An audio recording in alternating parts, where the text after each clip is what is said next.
মধ্যরাত থেকে পবিত্র হজের উদ্দেশ্যে সৌদি আরব যাত্রা করবেন মুসল্লিরা। সন্ধ্যায় রাজধানীর আশকোনা হজ ক্যাম্পে এই কার্যক্রমের উদ্বোধন করেন ধর্ম উপদেষ্টা ডক্টর আফম খালিদ হোসেন। এবারে হজ যাত্রা নির্বিঘ্ন এবং শান্তিপূর্ণ হবে বলে আশ্বাস দেন ধর্ম উপদেষ্টা। এর আগে প্রধান উপদেষ্টা অধ্যাপক ডক্টর মোহাম্মদ ইউনুস তার সরকারি বাসভবন যমুনায় হজযাত্রীদের জন্য লাব্বাইক নামের একটি মোবাইল অ্যাপ উদ্বোধন করেন। নাজিবুর রহমানের রিপোর্ট।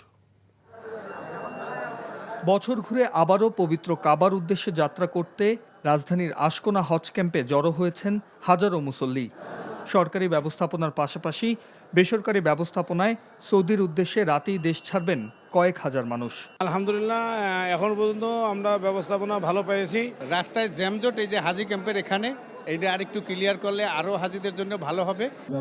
এবারের হজে বাংলাদেশ থেকে অংশ নেবেন ৮৭,১০০ জন। এর মধ্যে ভিসা পেয়েছেন ৬৫,০০০ হজযাত্রী। ভিসা জটিলতা সহ ফ্লাইট বুকিংয়ে কিছুটা বিলম্ব হচ্ছে বলে জানান হজ এজেন্সিগুলোর সংগঠন। সৌদি আরবের বেঁধে দেওয়া যে সময়, এটির মধ্যে এই কাজগুলো করা অত্যন্ত দুরূহ থাকা সত্ত্বেও তারা যথাসময়ে কাজগুলো সম্পন্ন করেছেন, তাদের প্রতি আমি আন্তরিকভাবে ধন্যবাদ জানাচ্ছি। হজযাত্রার উদ্বোধন ঘোষণা করে ধর্ম উপদেষ্টা বলেন, এবারের হজযাত্রা হবে নির্বিঘ্ন। আমরা নিবেদিত আপনারা যারা এই পবিত্র হজে যাওয়ার নিয়ত করেছেন বা আজকে রাতেই আপনারা রওনা হয়ে যাবেন, এবং 232টা ফ্লাইট 3 এয়ারলাইন্স, বাংলাদেশ বিমান, সৌদি এয়ারলাইন্স, ফ্লাইনাস হাজিদেরকে ক্যারি করবে। এর আগে হজযাত্রীদের সেবায় লাব্বাইক নামের একটি অ্যাপ চালু করেছে অন্তর্বর্তী সরকার। এই অ্যাপের মাধ্যমে হজযাত্রীরা হজের যাবতীয় তথ্য পাবেন।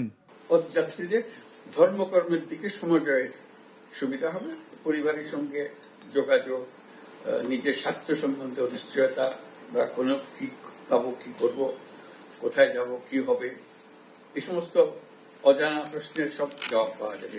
৩১ মে পর্যন্ত সৌদি আরবের উদ্দেশ্যে দেশ ছাড়বেন ধর্মপ্রাণ মুসল্লিরা।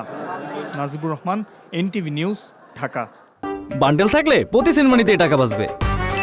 বিকাশ সেনমানি বান্ডেল কিনে জিতুন প্রতি লেনদেনে।